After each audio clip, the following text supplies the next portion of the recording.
Fala galera, professor Arthur Damasceno na área. Começamos aqui o nosso bate-papo sobre os Estados-membros, né, suas competências, toda aquela parte estrutural. A gente está tratando aí da nossa organização do Estado, a organização político-administrativa da República Federativa do Brasil, e chegou a vez do bate-papo sobre os Estados-membros.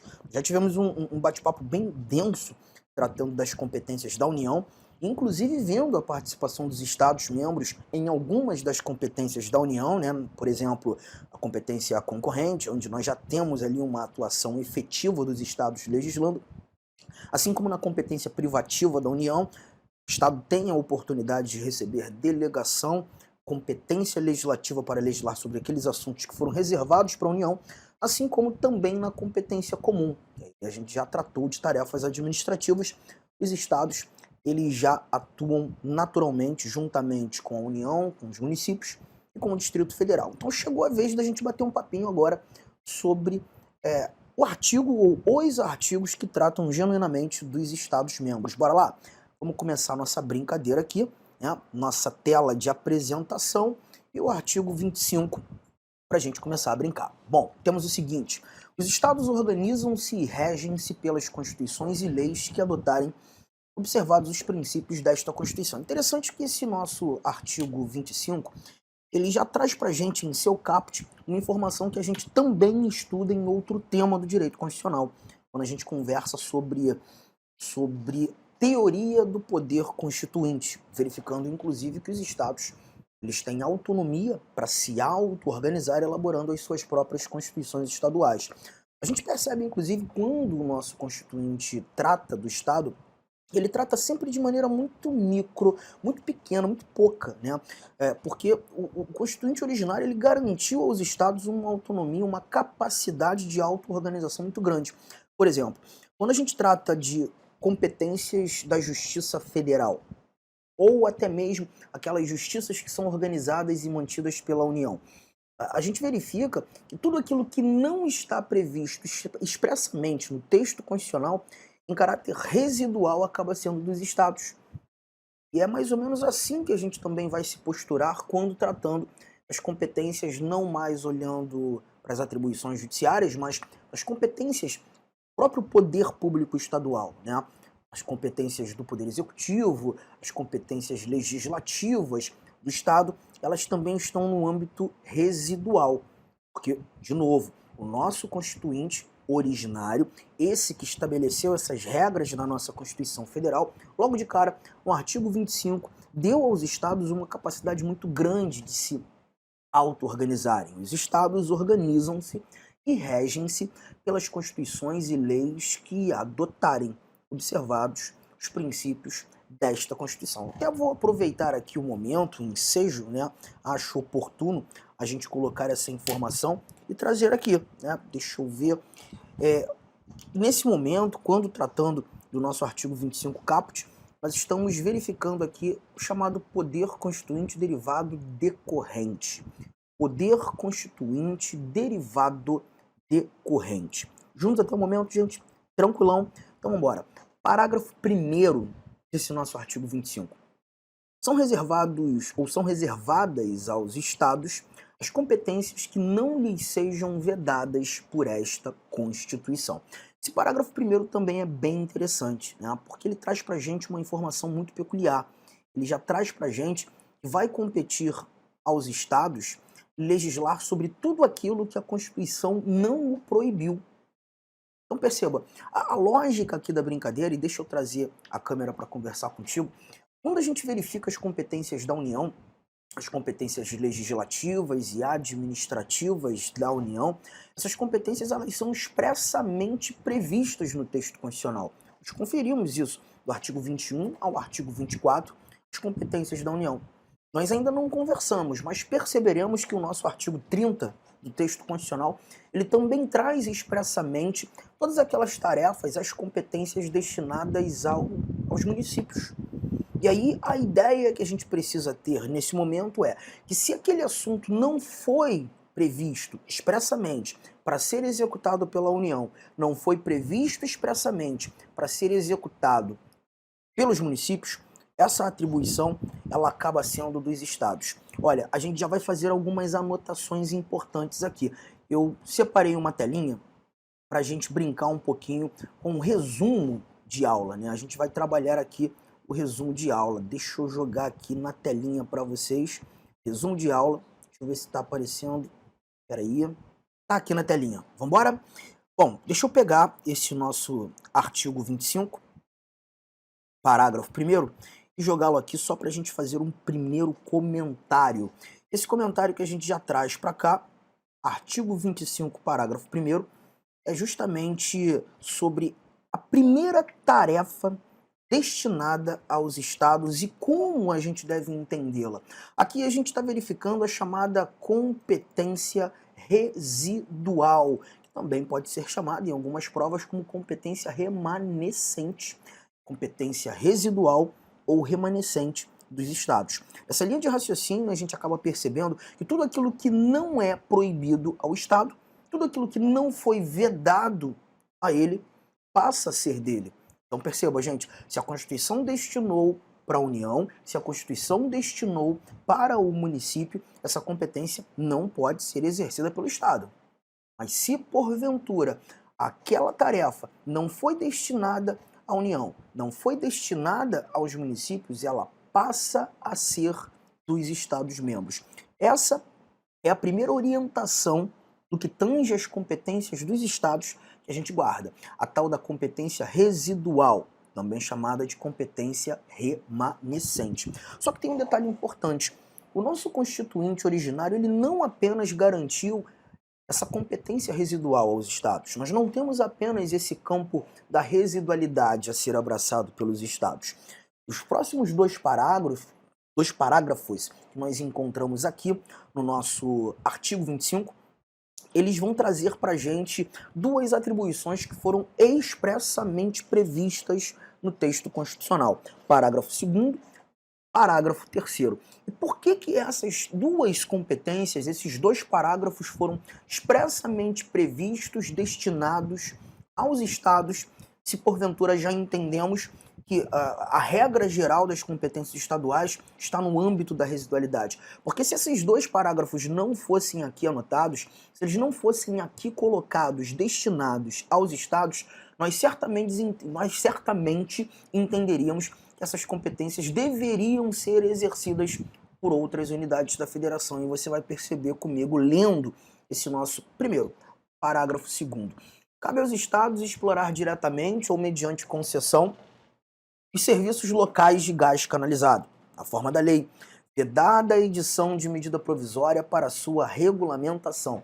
A palavra mais importante desse teu parágrafo 2º, por incrível que pareça, é locais. A palavra locais. E por quê, Arthur? Porque quando a gente começar a trabalhar as atribuições dos municípios, e nós já discutimos algumas coisas relacionadas aos municípios quando tratando das competências da União, a gente percebe que os municípios, eles legislam sobre assuntos de interesse local, os municípios têm uma competência legislativa específica, que é legislar sobre todo e qualquer assunto que para eles apresentem o interesse local. Você lembra disso? Pois é, a palavra local, ela já nos remete ao município. Inevitavelmente a palavra local nos conduz a município. E aqui a gente está verificando, nesse nosso artigo de número 25, parágrafo 2º, a palavra local. Você pode até conferir aí agora na sua Constituição, eu infelizmente não tenho aqui para te mostrar nesse momento, mas o artigo 30 do texto constitucional, ele vai trazer para a gente 9 incisos que demonstram ali as competências dos municípios. E, salvo engano, o inciso 5º ele diz que compete aos municípios prestar os serviços de interesse local. Então nós temos uma administração municipal, nós temos um poder público municipal, uma máquina administrativa municipal competente para exercer suas funções. Toda e qualquer função, todo e qualquer serviço que apresente o interesse local. Só que nesse caso, quando lendo o parágrafo 2º, a gente percebe que aqui os serviços locais de gás canalizado não estão nas mãos dos municípios. Estes serviços passaram a ser competência dos estados. Então perceba, a anotação que a gente traz para esse parágrafo 2º, eu vou lançá-lo no seu material também, e a mesma informação vai servir para o nosso parágrafo 3º que nós não lemos. Eu já estou trazendo você aqui novamente no nosso resumo de aula, colocando aqui, ó, que nós temos a tal competência, ou competências enumeradas, é assim que nós chamaremos nosso artigo 25, parágrafo 2º, e também o nosso artigo 25, parágrafo 3º.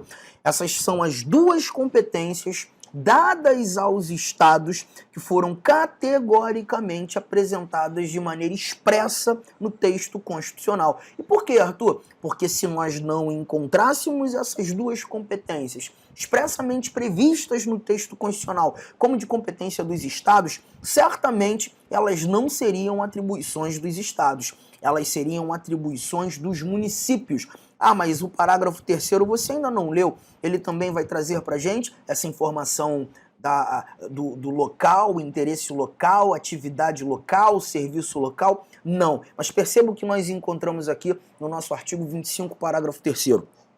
Os estados poderão, mediante lei complementar, instituir regiões metropolitanas, aglomerações urbanas, micro-regiões constituídas por agrupamentos de municípios limítrofes para integrar a organização, o planejamento e a execução de funções públicas de interesse comum. As regiões metropolitanas são aqueles municípios limítrofes, ali que estão localizados próximos ou ao lado, né, do município que se mostra a capital do estado. As aglomerações urbanas, elas são muito próximas com as regiões metropolitanas, mas muitas vezes distantes da capital do estado. Um belo exemplo é lembrar da Baixada Santista, certamente você já ouviu falar ou até já teve a oportunidade de visitar. Ali você tem um distanciamento gigante da Baixada Santista da região metropolitana do estado de São Paulo, mas ali você também tem uma aglomeração urbana. E a ideia de aglomeração urbana é você encontrar e enxergar, assim como nas regiões metropolitanas, uma continuidade de urbanização. Então você tem essa continuidade. Não sei se você já reparou, e quando você está ali passeando pelos municípios que compõem a região metropolitana do teu estado, ou até mesmo os municípios que compõem uma aglomeração urbana, a única coisa que te faz perceber que você já está em outro município é que mudou a cor do poste, ou a cor do paralelepípedo, porque ali você tem uma continuidade urbana, o que a gente chama de conurbação. Agora, quando nós tratamos de uma micro-região, aí já é diferente. São aqueles municípios limítrofes que apresentam particularidades muito próximas, né? E muitas vezes localizados num determinado ambiente daquele estado.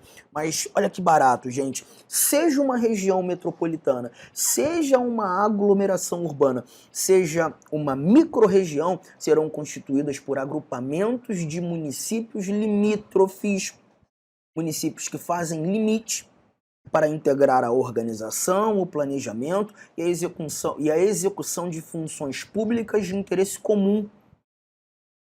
Só que nesse caso, ainda que você verifique aqui esse agrupamento de municípios limítrofes, pessoal, não é o município que tem ali a sua capacidade de querer participar ou de não mais participar. Os municípios não têm ingerência alguma nessa escolha. Compete ao Estado estabelecer quais serão os municípios que farão parte daquela região metropolitana, que farão parte daquela micro-região, que farão parte daquela aglomeração urbana, e os estados executarão esses serviços de interesse comum. Lembre-se que os serviços de interesse local, estes já são praticados pelos próprios municípios, mas quando o estado determina aquele ambiente como uma aglomeração urbana, como uma micro-região, ou até mesmo uma região metropolitana, ali o Estado tem obrigações, o Estado vai prestar serviços que sejam de interesse comum. Arthur, você pode me dar um exemplo? Saneamento.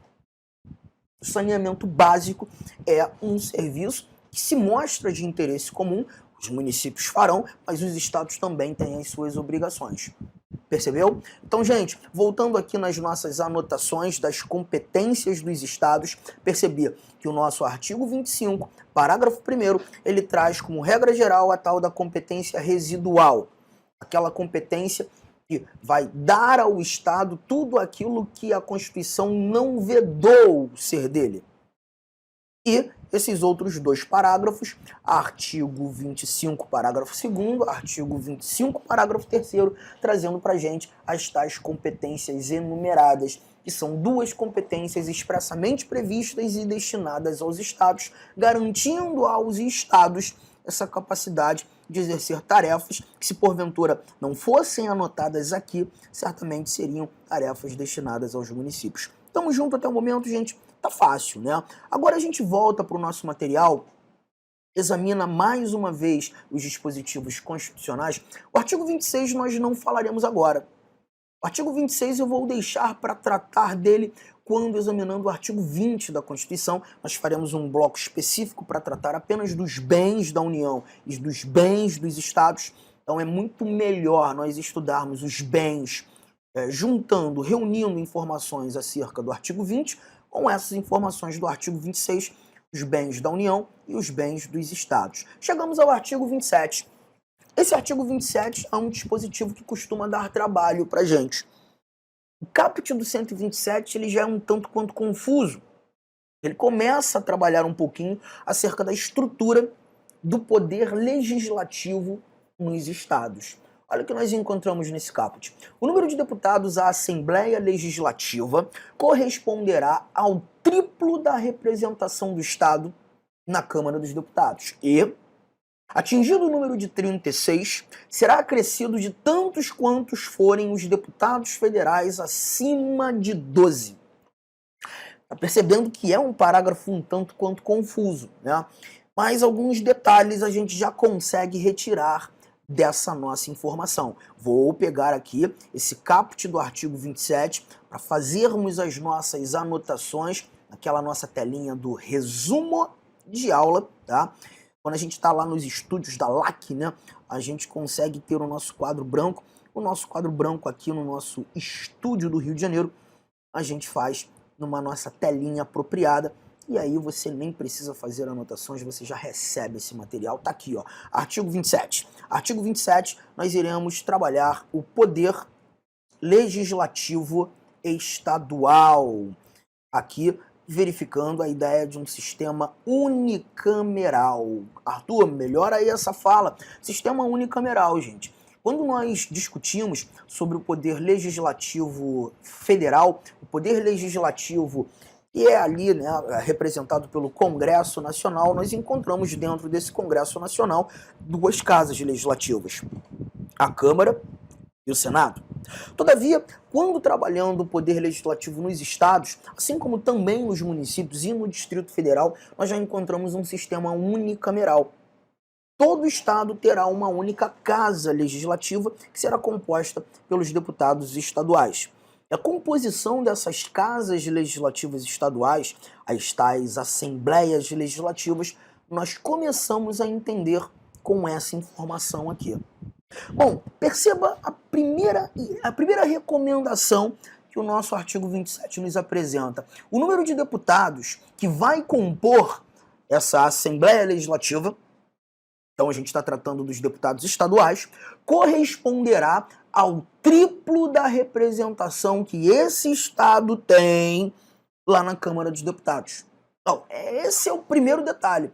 Para a gente conseguir saber a quantidade de deputados estaduais que atuarão na Assembleia Legislativa daquele estado, vai ser importante sabermos quantos são os deputados federais que representam esse mesmo estado lá em Brasília, na Câmara dos Deputados. Bom, se você mais uma vez caminhar pelas linhas da sua Constituição, pega aí teu Vatmegum, pega aí sua Constituição, ou joga aquela abazinha aí da Constituição no seu próprio computador, no seu navegador, você vai perceber que o artigo de número 45, parágrafo 1º da Constituição, 45, parágrafo 1º, ele traz pra gente que o número de deputados federais representando os estados e o Distrito Federal lá na Câmara dos Deputados, o mínimo de 8, o máximo de 70. 8, máximo de 70. E aí a gente percebe que a quantidade efetiva, quantos deputados irão estar ali efetivamente representando esse estado, vai depender da quantidade populacional que cada estado apresenta. Por exemplo, São Paulo é representado por 70 deputados federais, mas nós temos São Paulo como o estado mais populoso da nossa federação. O Mato Grosso é representado por 8, o número mínimo. O Acre, representado por 8. O Pará, representado também, se não me engano, por 8. O Rio de Janeiro, por sua vez, vai ser representado por 46 deputados. Não é a Constituição que determina esse quantitativo para cada estado e para o Distrito Federal. Fique tranquilo. É uma lei complementar que você, em regra geral, só precisa estudar quando de concursos que trazem em seu bojo o direito eleitoral. Mas o que a Constituição determina é que nós temos um número mínimo, um número máximo de deputados representando cada estado e o Distrito Federal. Tamo junto? Peraí, deixa eu te mostrar mais um detalhe aqui. Então, conforme trabalhado aqui por nós, 8 deputados federais. O estado do Mato Grosso, nós já sabemos, usando essa base inicial, nós teremos ali 24 deputados estaduais atuando na Assembleia Legislativa do Estado do Mato Grosso. Tá? Agora, a gente consegue perceber que se porventura essa multiplicação atingir o número de 36, a regra muda totalmente. Atingido o número de 36... Olá, meus amigos! Inicialmente eu quero pedir licença para vocês, pois interrompi a sua aula. Mas essa aula do YouTube é uma aula demonstrativa para você conhecer aí a nossa estrutura, os nossos professores e os nossos cursos. Eu sou o professor Lac, especialista em concursos públicos. Somente em 2022 eu fui aprovado em 7 concursos públicos e a minha meta é buscar 10 aprovações por ano. Eu acho que eu consigo este ano cumprir a minha meta de aprovação. E eu estou aqui para ajudar vocês. Nós aqui da Lá Concurso estamos fazendo a melhor campanha, a campanha de melhor qualidade, mais competitiva para o concurso da Secretaria Municipal de Saúde de Cuiabá. E nós temos aí vários cursos, vou apresentar para vocês rapidamente. Nós temos aqui a opção online, todos os conhecimentos básicos, item a item, sem nenhum item fora do edital, para fechar o edital. 10 parcelas de R$ 35,00, oficial técnico de administração online 10 de 45, técnico de enfermagem 10 de 50 e apoio jurídico 10 de 50. Detalhe, esses cursos nossos online não é aquele transmitido em sala de aula que o cara grava. O nosso não. O nosso é gravação em estúdio com excelente qualidade de áudio, de imagem e de iluminação, claro, também de edição. Tem presencial? Tem presencial. Professor, esse presencial é transmitido ao vivo? Sim. Ah, professor, me adapto mais aí à metodologia de presencial. Não tem problemas. Ele é transmitido ao vivo. Nós temos aí, né? Conhecimentos gerais, todos os cargos. Tem uma promoção aqui bacana. Para quem se matricular até o dia 23/9 vai pagar 10 de R$50. Quem se matricular depois do dia 23, 10 de 75, e a turma presencial Conhecimentos Básicos, iniciando dia 4 de outubro. Tem técnico de enfermagem? Sim, temos técnico de enfermagem também. Mesma coisa, tem a promoção aí, dia 23/9, paga 10 de 70, após o dia 23/9, paga 10 de 120, e o início da turma começa no dia 4/10, né? E claro, a nossa luva de ouro aí, tá certo? O nosso produto master aqui, que é a turma VIP. Essa turma VIP tem todo um diferencial, onde eu, professor Lac, coloco toda a minha experiência e dedicação. Só de conhecimentos específicos são 15 aulas minhas. Essa turma aqui é para, cara, o cara que cumprir, o cara que assistir esse curso, participar, cara, eu tenho muita confiança e muita certeza que ele vai sair muito bem e ele vai ter todas as condições de ser aprovado. Beleza, pessoal? Então, essa aqui é uma chamadazinha aí, até aqui embaixo tem um link para você falar diretamente com o nosso atendente. Qualquer coisa, você vai no nosso Instagram. Quem responde o direct do Instagram sou eu, faço isso pessoalmente, porque é um canal de comunicação que eu abri, que eu exerço diretamente com os nossos alunos. Valeu, meus amigos. Então, venham estudar conosco.